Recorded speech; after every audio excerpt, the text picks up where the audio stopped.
Greetings and salutations, dear viewers, and welcome back to the realm of Final Fantasy XIV. In patch 3.1, a number of new things were added, and the first thing we're tackling is one of the two new dungeons added. They both reside in the Expert Roulette, so let's join in on that and see which one we end up in. These are both a little bit harder than the expert dungeons we found previously, so do be careful when you're going in. You're going to be getting hit a little bit harder than you're used to, but that's pretty standard for the new dungeons in each patch.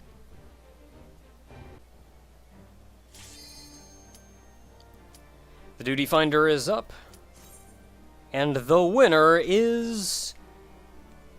It's going to be Saint Mocianne's Arboretum. I also butchered that name, but then I've never really been able to pronounce any of the names in Final Fantasy XIV correctly, so why start now? This is actually my favorite of the two new dungeons, though both of them are actually quite enjoyable, unlike last patch where nobody really liked that sky one.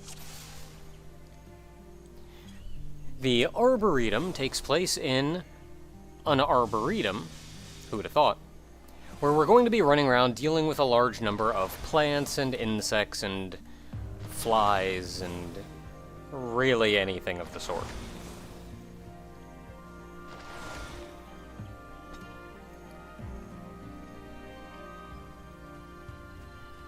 I love the way that lights up when you first run up to it.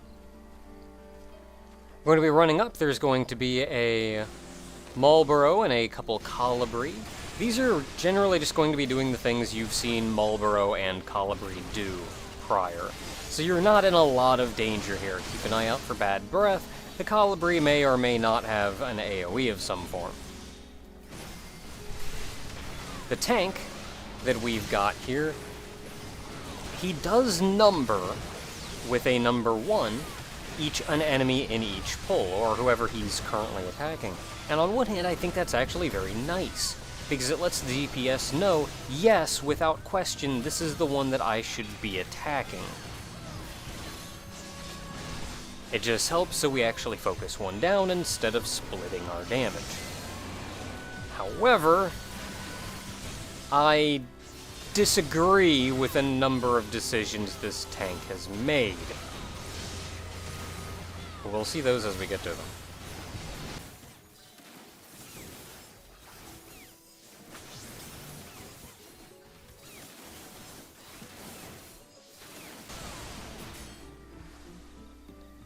Alright, with the Marlboro and the Colibri defeated, we can move ahead. Eventually.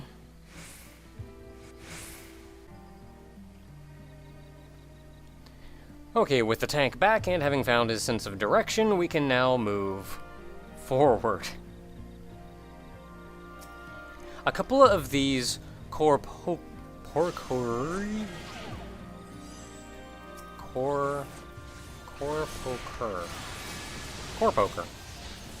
You see a couple of them spawn. They actually have very little HP, and they'll go down pretty quickly.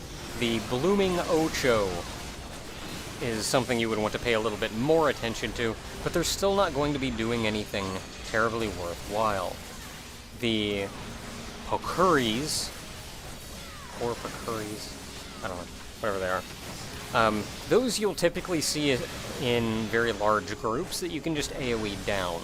With the Ochus, oh, there's Colibri in this mess too.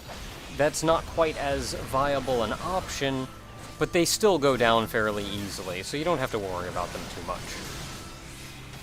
Otherwise, standard fare. Watch marks on the ground and keep running.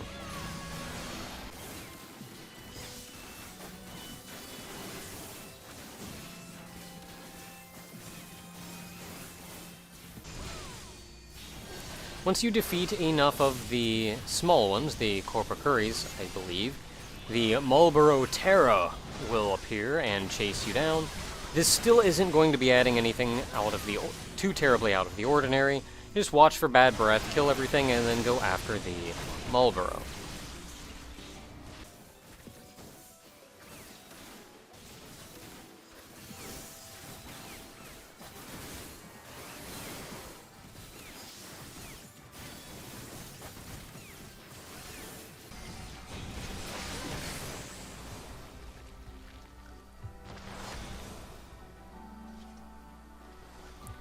There we are. With them dead, we can once again move on.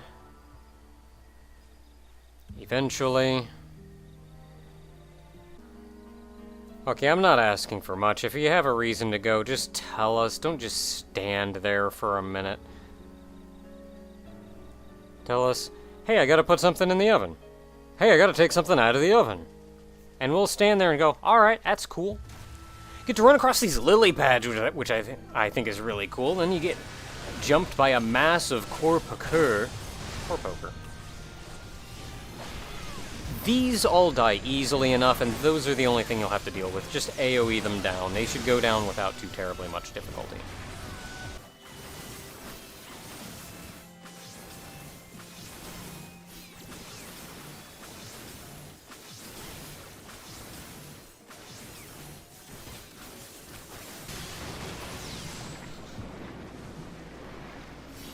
A lily pad rises, granting us passage forward, and you can see off in the distance, if I would pan the camera a little bit, our first boss.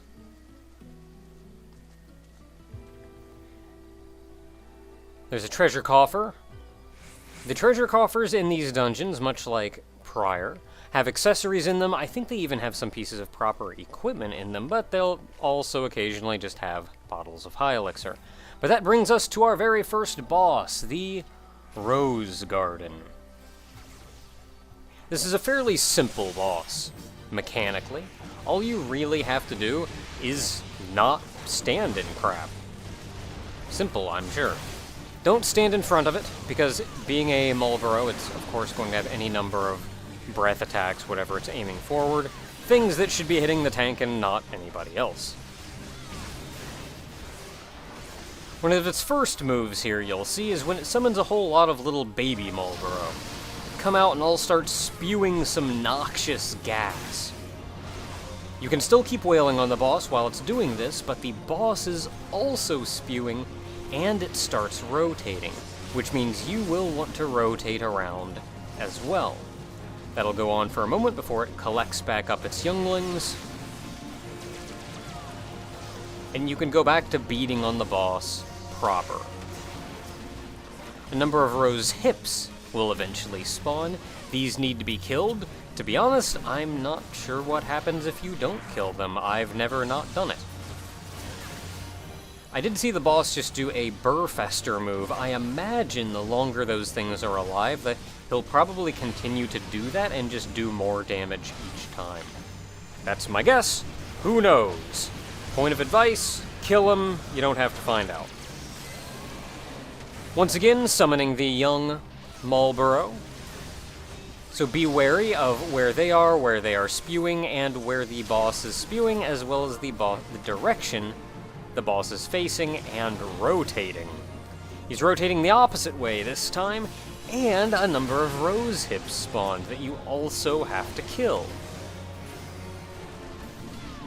Now, the small Marlboro don't actually move, so you don't have to worry about them. But it does create a degree of an obstacle course for you as you're rotating around the arena. Collect them back up and go back to beating on the boss as we did before.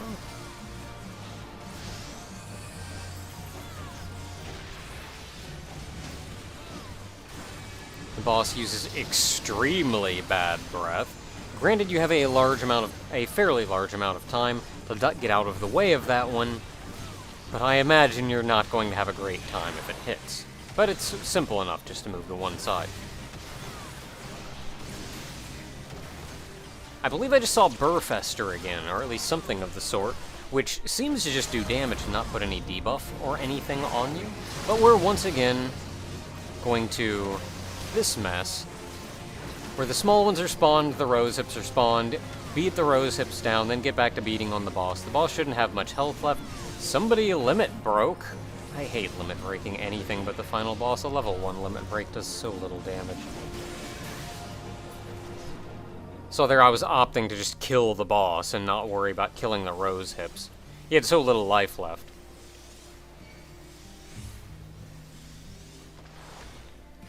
But with the boss down, a single treasure chest will appear with a piece of Item level 185, I think it said? I didn't actually catch that. A piece of equipment will spawn inside. You guys will be able to read that better than I can. Then you can move on, as we will slowly be making our way to the second boss. And the first barrier in our path is a rather large tortoise and 2 crawlers. I'm so happy these crawlers came back. I loved them in Final Fantasy XI. They're just so big and round and dumb looking. A couple moves to watch out for is the tortoise has a large circular AoE around him, which you just saw. I believe it can be stunned, as usually a move like that on a creature of that size can. I didn't try, but it'd be worth a shot. The crawlers, on the other hand, do typical crawler things. They'll have a conal AoE that will shoot directly out in front of them, and I think that's about it.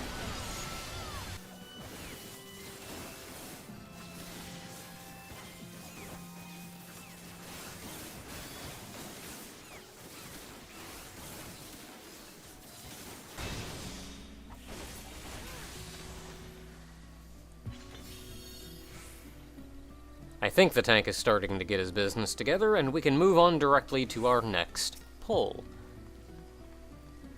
Velveteen ants. The ants are honestly just ants. We've seen these enemies before, and I don't believe they do anything of too terrible note.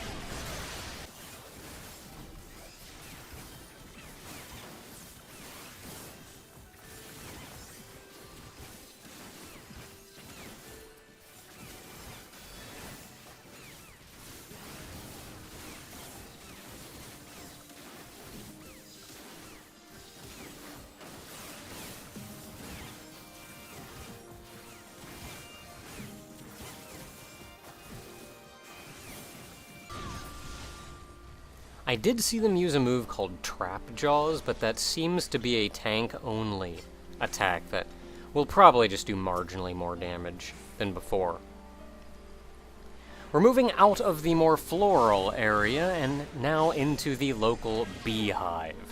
You'll see a worker hawk here, as well as a few of his compatriots, the golden bee cloud, soldier hawks over there, and honeycomb. Now, the tank has actually marked the honeycomb down here, but I never see any reason to attack the honeycomb first. Destroying it here won't accomplish you anything. Kill the things that's fighting back first. But he targeted it number 1, so I'm going to kill it. Now, the worker hawks are large bees. In fact, I believe they fight more like the gnat enemies, with the long directional AoE you saw there. The 2 soldier hawks remain. The bee cloud has already been defeated, so I doubt it did much of note. But to be honest, these are bees. They do bee things. They do not, however, use Final Sting, or at least these don't. I believe we'll encounter some up front that do.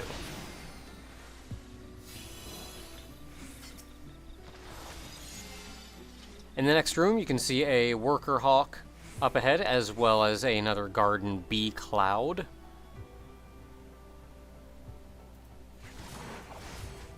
I'm not really sure what this tank is doing. He's certainly not here 100%.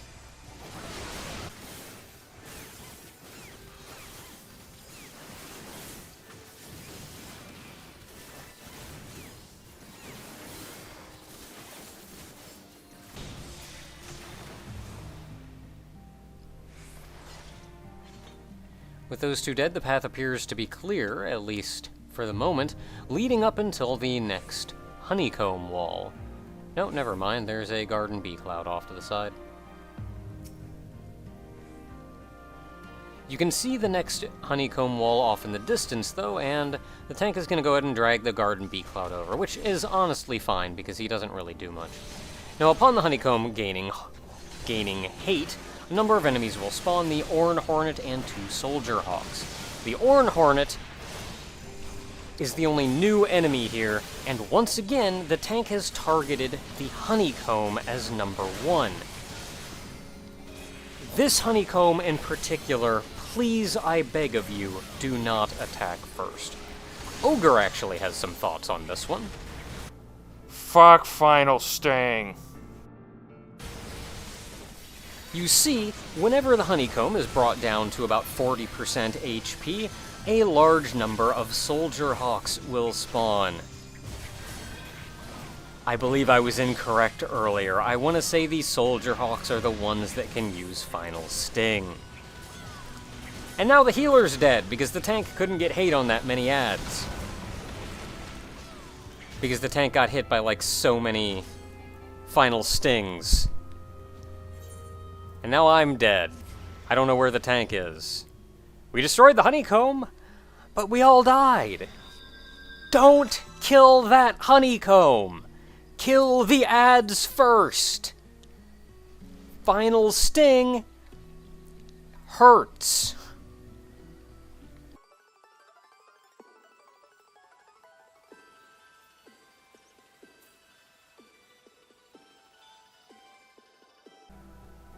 Now, we didn't actually kill all of the ads, but the boss room is coming up, and the boss room actually has a lockout that enemies cannot follow you into.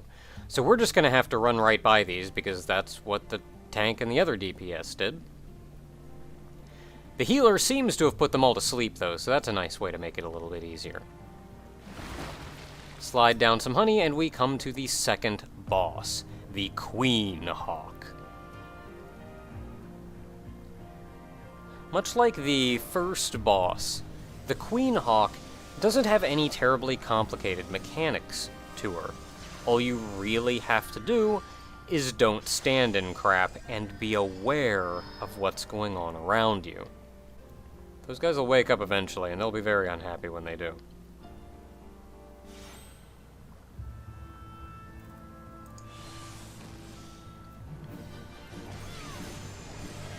So aside from watching marks on the ground, you also need to pay attention to what this boss is casting and the arena around you. It can spew out poison, as you saw there, which means you will potentially have to keep the boss moving, but you shouldn't have to move too much. In fact, I don't think it does that move terribly often. Now, the move you saw there summoned a number of bees, which are now floating around the outside of the arena. Pheromone Leak, I think, is simply AoE damage.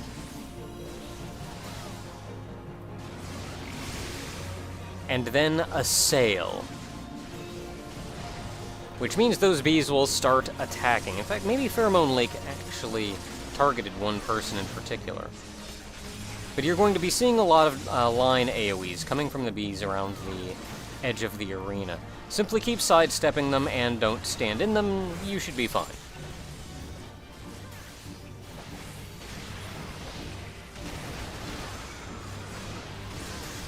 No, never mind, I think Pheromone Leak is just that.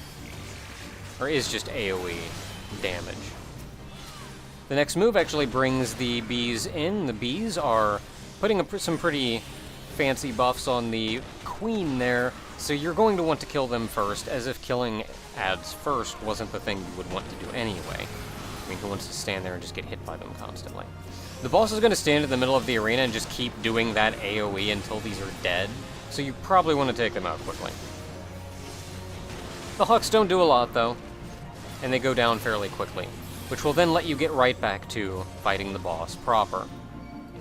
Now, when the boss casts Ally, pay very close attention to the bees along the outside edge of the arena. You saw them line up 4 by 4.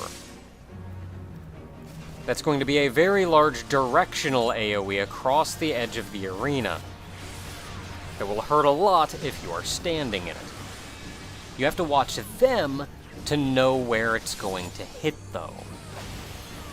Just pay attention to the cast bar, and you should be fine. Assail, you once again see the 2 marks coming out, which means these are the ones that the bees are going to be attacking. Some light side steps should dodge most of them, The boss is, of course, still going to be putting out green crap. It does go away over time, though, as you saw the one up in the side go away. You've seen most every move this boss does, so at this point it's just a matter of the boss continuing to use them, and me getting the crap out of the way of this. That was unpleasant.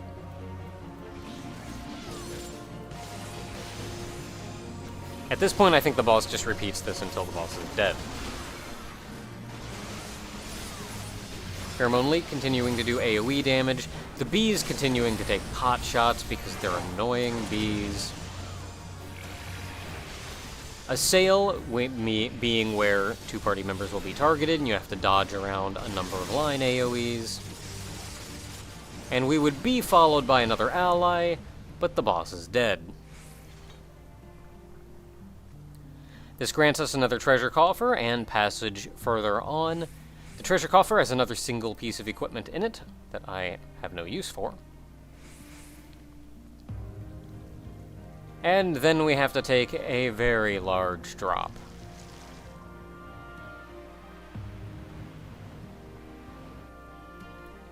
That's okay though, we're the Warrior of Light. We can make that jump and live, and not take any damage. Just kind of land and go, I'm fine. Though admittedly, I am kind of surprised that there wasn't anything down there to brace your fall, or that you didn't take damage from that fall. But who knows? With the second boss down, we can make our way forward. We're approaching now the finale of the dungeon. You're going to find a number of interesting creatures down this far. The first is what appears to be a plant having taken over some kind of titan or golem of some form. They are quite large, take quite a beating, and hit reasonably hard, but they don't do anything of terrible note. I don't think much anything in this dungeon does, in fact. Maybe it's a Gygus. I think a Gygus is what I'm thinking about. Plant Gygus.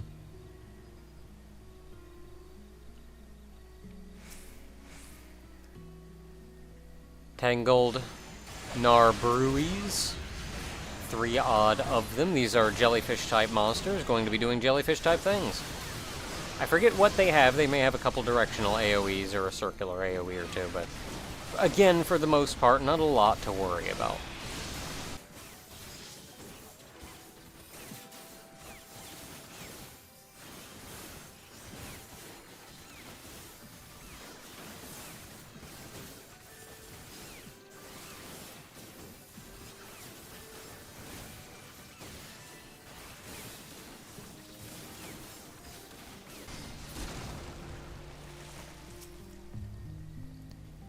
With them dead, a grisly host breaks through, allowing us passage onward and giving us another opponent. This is, as one may guess from the name, a bear type. So he's going to do bear things. Otherwise, not a lot to note. Conal AoE, as you can see there. You know, I feel like after that honeycomb incident, the tank decided to put his serious pants on. Which it's perfectly fine not to take... I feel like it's perfectly fine not to take Duty Finder dungeons 100% all pistons running. But at the same time, you have to have a degree of seriousness.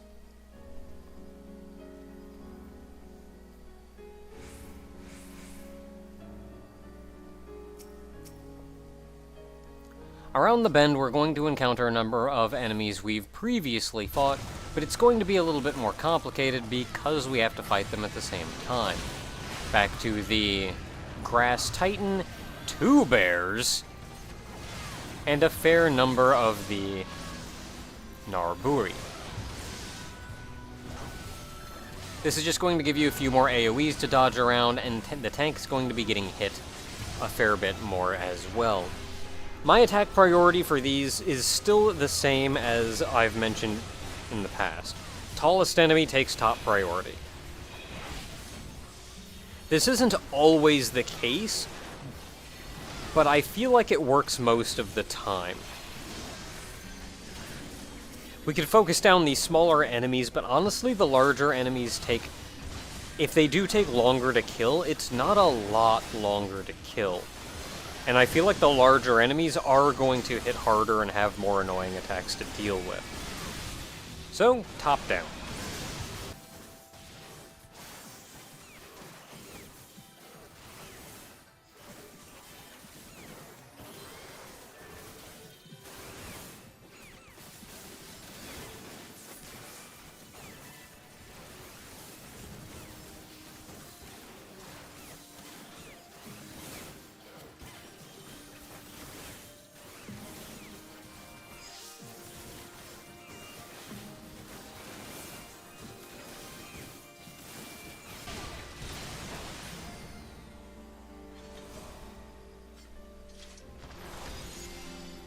A lengthy battle,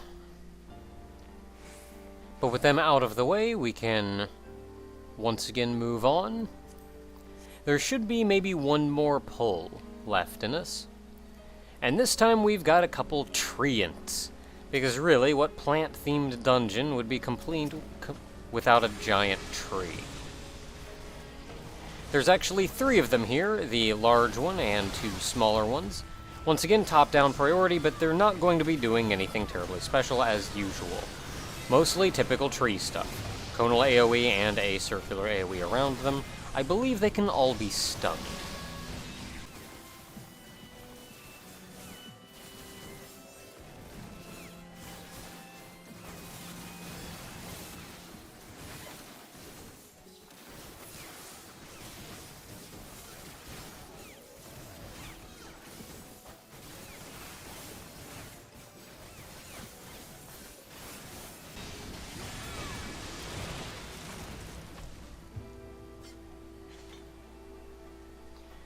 With the trees down, we can go up the stairs and approach the final boss of the Arboretum.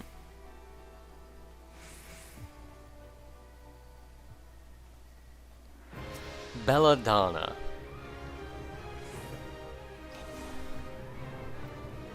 Belladonna, much like the previous 2 bosses, doesn't have any terribly complicated mechanics to her.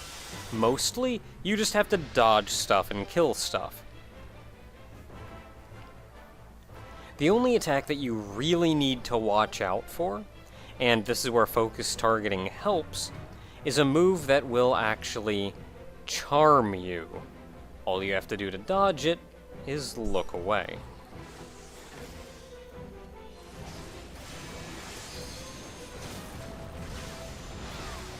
We'll get to that one shortly. You have a very brief moment to do some damage in the beginning before a donut AoE goes around. Don't stand in it, and you should be fine. Just nuzzle right up next to those giant plant legs. Followed by Soul Vacuum, which of course is unavoidable.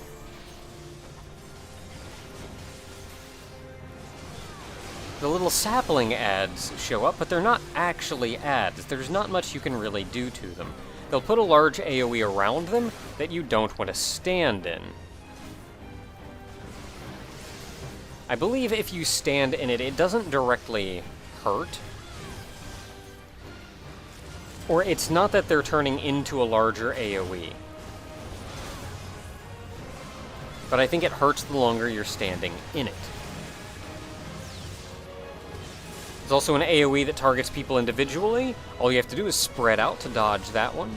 We did actually see the charm go off. I think it was called like Floral Fatale or Frontal Fatale or some such.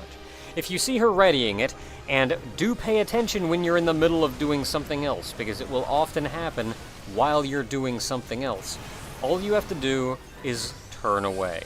It works just like petrifaction in that regard. The tank actually got hit by it, if you saw, and it forces the player to run into the AoEs surrounding the saplings and take damage while you attack the sapling. You're not going to kill the sapling doing this. It's better just to pay attention and not get hit by it.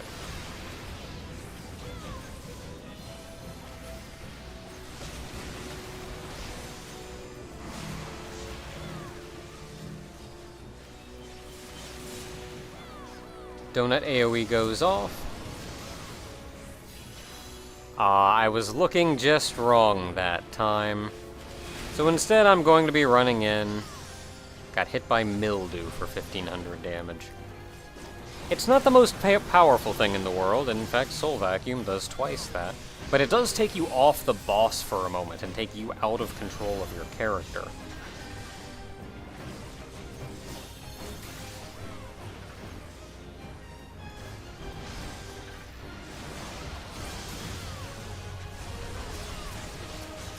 Next up, the Lily of the Saints spawn. Once you get her, I think it's percentage into the fight. Now you see her readying frontal fatale, which is why I'm focusing very hard on making sure I'm looking in the right direction. Before I run off, that Lily managed to get its attack off. You do need to kill them in an amount of time, or they'll get off the attack you just saw. Which I think put a... well, I know it put a debuff on you. I'm not sure what kind of debuff, though. It doesn't appear to be damage over time.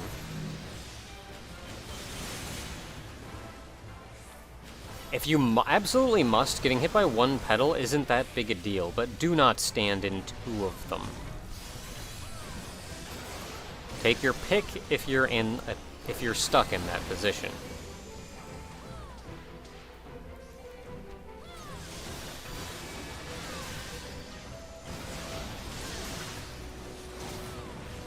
That should, for the most part, be all the mechanics that you've seen. The saplings will go about and put circles down that you don't want to stand in. There's a donut AoE, there's a raid-wide AoE. Frontal fatale you want to look away from. The markers pedal. When you take damage from it, it's called pedal, I believe. You just want to spread out so you're not overlapping circles. Occasionally the lilies will spawn and they need to be killed as soon as possible. But that really is about it for Belladonna. A lot of dancing in this fight, a lot of movement. But you shouldn't need to worry too much about complicated mechanics. You don't need to worry about one person not doing their job or not being in the right position and it'll mess up everybody else. For the most part, just pay attention to where you are. Don't stand in stuff. Look away when the boss uses Frond Fatale. That's what it was.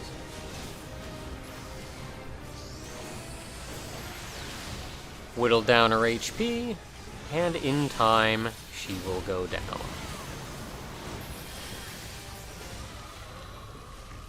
So there we are. This has been Saint Mocianne's Arboretum. Let's go with that pronunciation. I enjoy this dungeon. I enjoy it because it keeps you on your toes, but the mechanics aren't complicated. You don't have to rely on other people to have things and do things right. Until next time, everyone.